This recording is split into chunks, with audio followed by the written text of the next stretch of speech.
Well, we got the very unladylike Radhika Vaz joining us once again to put things into perspective, her perspective, that is. We, of course, are just, there for the ride. Welcome right back.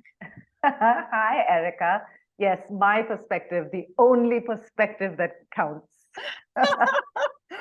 Okay, listen, the last time, it's been a fair few years since we connected, right? We kind of dropped off each other's radar with the pandemic thrown in, of course. And then when we connected a few weeks ago, I learned that you kind of relocated to the farm, to the farmlands of Gurgaon. How is rural life been treating you? So I feel like I've taken to it like a duck to water. Oddly enough, may have to do with the fact that I'm almost 50 in a few weeks, and I'm recalibrating the amount of excitement I can take anyway. And so farm life is suiting me really well. And the other thing that happened during the pandemic, Erica, which I don't know if you know, or maybe I told you, is that I became a mother. No, I kind of missed that little detail altogether. You missed that little detail. So yeah. I am a mother to a dog. Her name is Susie. I'm an older parent, let's put it that way. It was a geriatric pregnancy.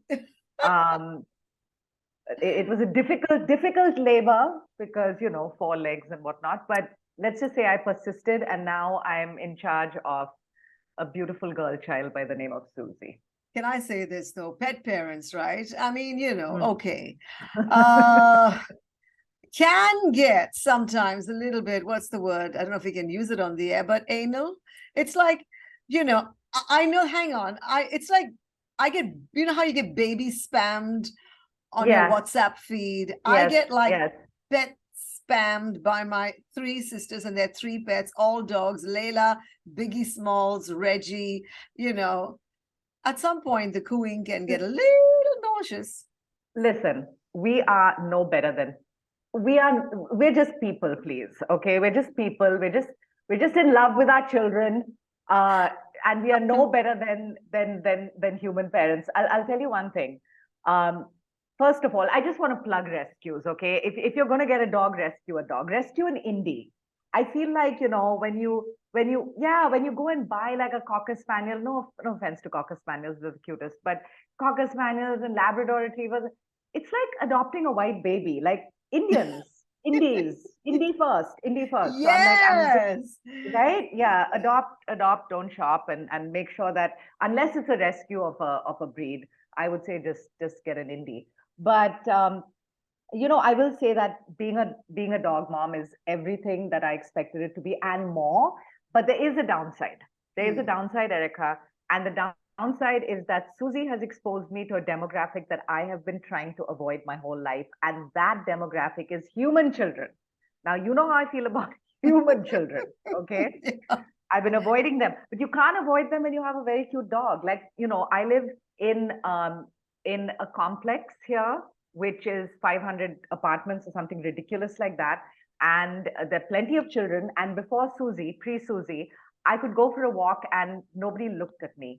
But today, I'm accosted. Like Susie and I set foot outside and I'm suddenly it's like Deepika Padukone and the paparazzi. I'm like, back up. Like everybody, 20 kids. And the 2 most enthusiastic, by the way, I have to tell you, are these 2 9-year-old girls. Yeah. Avni and Arya. And they are, I'm just making up those names because I don't put the actual names there in case they're listening to us.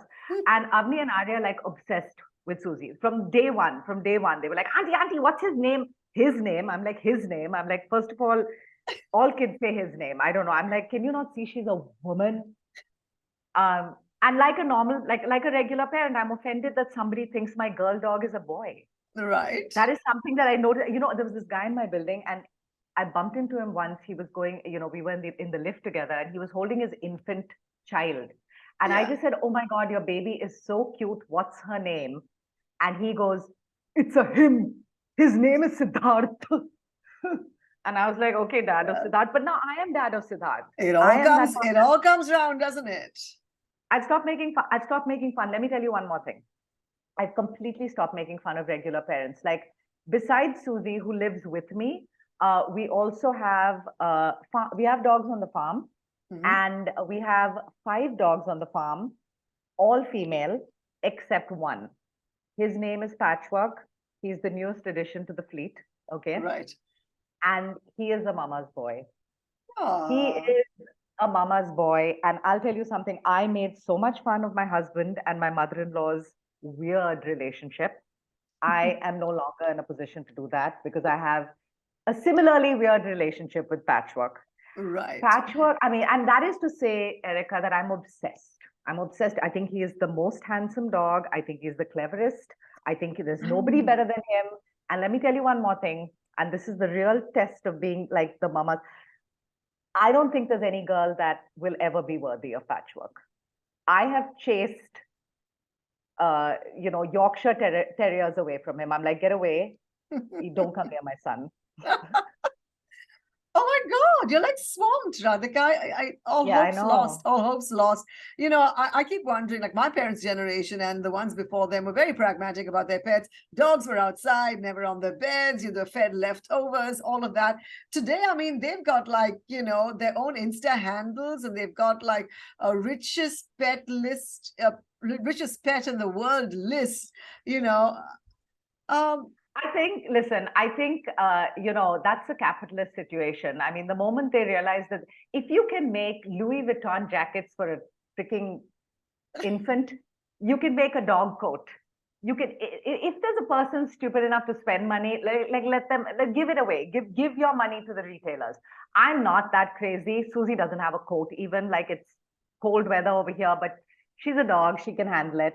My farm dogs don't have coats. They have a warm place to sleep. They have plenty of food. I give them as much love as I can, and healthcare. But I'm a pretty pragmatic parent. Initially, she was sleeping on the bed until she started peeing in the bed. I knew it. And I was Yeah. like, I'm sorry, only one lady is allowed to pee in this bed, and that's me. And Susie was out the next evening. I was like, yeah, I don't think so. Oh my gosh, I'm sorry, but no hope for you, Radhika. All hopes lost where you're concerned. You're a certified dog mama. We got the very unladylike Radhika Vaz joining us on 94.3 Radio 1, sharing our space, giving us a grown-up woman's perspective on life. Would I be right in saying that, Radhika? Yes, I'm very grown up now. I'm almost 50. I was about to say, note that I said grown up and not old. Okay. Just checking though, just checking. What's your kind of, Older. older? What's your barometer for like, oh, Shiza, that's old. What's your barometer? I think, a friend of mine put it rightly. She said, Radhika, you've been old your whole life. She said, you were old when we were 25. You got older when we were 35. Like when we were 35, I remember she said to me, in 5 years, you're going to be the lady with a blanket over her knees and a stick. And you're going to be poking, like shunting children out of the way. She's saying that's just your whole persona. Your age is catching up with who you really are inside. So I don't know. I just feel like I've always felt 50. So I'm finally the age that I've always felt. I don't have a big problem with it. I don't want to die anytime soon. So that's Yeah. to me, the only downside of aging is you're gonna go. Yeah, But gonna go. outside of that, But I've everything's got fine. news for you. I got news for you. Yes, Apparently, tell we're an me. aging generation right now. Yes. The number of elderly people demographically is going to increase Yeah. rapidly because fewer people are dying because we got the Yeah. medicines and stuff. And they'll be called super agers. So in like a decade, you'll have more 100-year-olds around the world than there ever was before. Just saying. Oh my God. I don't even know what that's going to feel like. At 50, it's annoying enough the way my body is breaking down. At 100, can you imagine? Well, whatever, dude. Yeah. The longer I stick around to annoy everyone who loves me, the better. So are you the kind of person who like, middle of the day, it's like, oh my God, I'm drowsy, I have to nod off? Are you the one who kind of takes naps? Well, Erica, now that you bring it up, I kind of have no, I'm not. I'm not one of these people who takes naps, but I have an actual theory about naps. Like I believe that the world is divided into two groups of people. People who are normal and healthy and can take a nap, and then the rest of us who just we can't. Okay.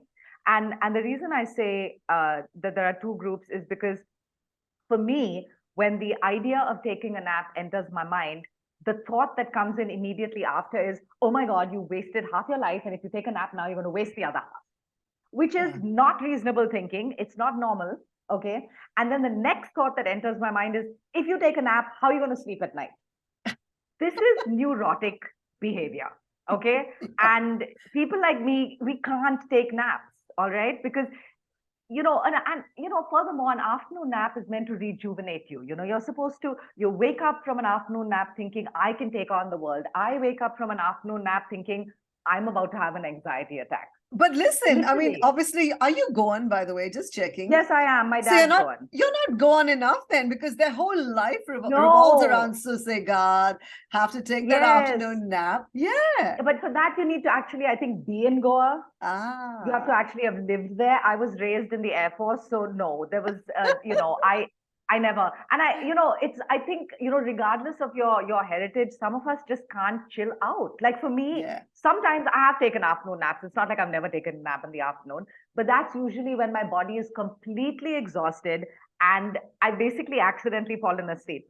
And I Yeah. swear to God, I wake up from an afternoon nap like I'm coming out of a coma. It's like, huh, where am I and what just happened? And then I see the time and it's been 2 hours and I'm like, oh my God, how am I going to sleep at night? It's like this vortex of anxiety that just starts to be like, listen to me. I'm like, thinking about it is giving me. You're breaking is out in giving me hives. I anxiety. can see that. I am. But isn't it? Yeah. It's good for you. It's good for you. It is. Hang on. So I did a little bit of homework because there's this article that popped up in the World Economic Forum site, and it said, what do staff at NASA, Google, and Samsung have in common? Apparently, they can all go for a nap at work in these specifically designed sleep pods. So all their engineers, astronauts, and whatever can lie down, take a nap, or clock off for 20 minutes. The outside world is shut by these visors. There's soothing music, and then they wake up gently with, natural light and all kinds of stuff and nonsense. Yeah, Erica, that's all fine. But I bet you there's one NASA engineer in there who's like me and she's lying there thinking, oh, Jesus Christ, like I can't, like, when is this going to end? And what if I oversleep? And how am I going to go to sleep at night? And she's in there feeling really anxious and nervous and upset that her bosses have forced this nap upon her. Do you nap, by the way? Do you get to take naps? I don't have the luxury of it, by the way. I would love to, but I just don't have the luxury. No, but like even on a weekend or a day off or whatever, like when you're home, is it just that you feel like I've got so much to do, I'm not going to be scheduling naps? I don't schedule naps, and that's probably where the problem starts. But after I started reading all of this, I said, man, I better schedule in like, a little alert that says nap time. So if you don't sleep enough, by the way, it's going to make you angry. You're going to have loss of memory. You're going to have, you're going to have, excuse me, you're going to have false memories being created. You're going to have check. Cerebral stimulate, cerebral. Look at me, cerebral shrinkage. Clearly, oh my God. or cerebral shrinkage. Is that what I said? And there's more. Anger. I said impaired wit. By the way, if you don't sleep enough. Impaired wit. That's hilarious. Well. My husband sleeps like he can fall asleep. He's one of those people who can just go and fall asleep. Like I work in my bedroom and I'll be at it and he'll come in and look around and say, I think I'm going to take a nap out of the blue. And he wasn't planning to take a nap 2 minutes before. Now suddenly he's walked in here and the sight of me has inspired a nap. And he goes and takes a nap for half an hour and he feels great after that. And I'm like, firstly, for me, I can't do those short naps. There's something about it takes me so long to unwind that it almost feels like, what is the point of this? I think you and your husband and mine can be really good bedfellows because they can nap standing up. He can nap just standing up. Oh my God. And you and I can sort of hang out and do stuff together. Yeah. Yes. All right. That being said, let's program some nap time for us in the not so distant future, and hopefully we'll be better for it. Yes. Okay. Less angry, hopefully. less angry. To my radio and listener, please catch Radhika Vaz, she's a stand-up comic and an author. Her book is called Unladylike, a memoir. You can get it on Amazon. She's going to be in Mumbai City March 8th at the NCPA with Women's Day celebrations and all that stuff happening. We'll have more details closer to that date, I promise you. And you can catch her on Insta as well. Radhika Vaz, that's the handle. That's the handle. Just quickly as we wrap up, what do you think the retirement age should be for women? Or just generally? In general,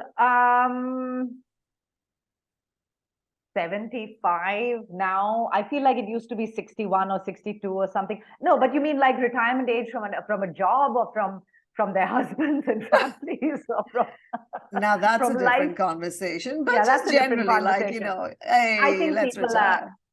you know what it is? I think it's so subjective. It's so dependent on people. It used to be your early 60s. Like I think my dad had to retire as a pilot at 62 or something like that.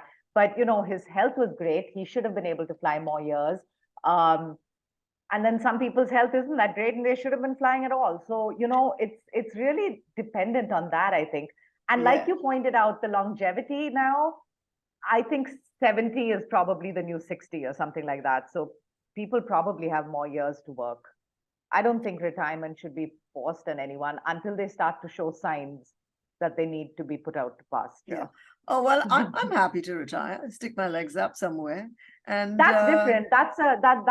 I endorse anyone's desire to stick their legs up on wherever and take naps and do whatever at whatever age. But I'm just saying, if it was a rule, then I just think expand it so that you don't kick people out when they're, you know, it's too early even sometimes for them. All right. We're going to wish for that happy retirement, watching the sun go down. Thanks so much for checking in as always, Radhika. Thank you, Erica. 94.3 One World, your station. Radio 1.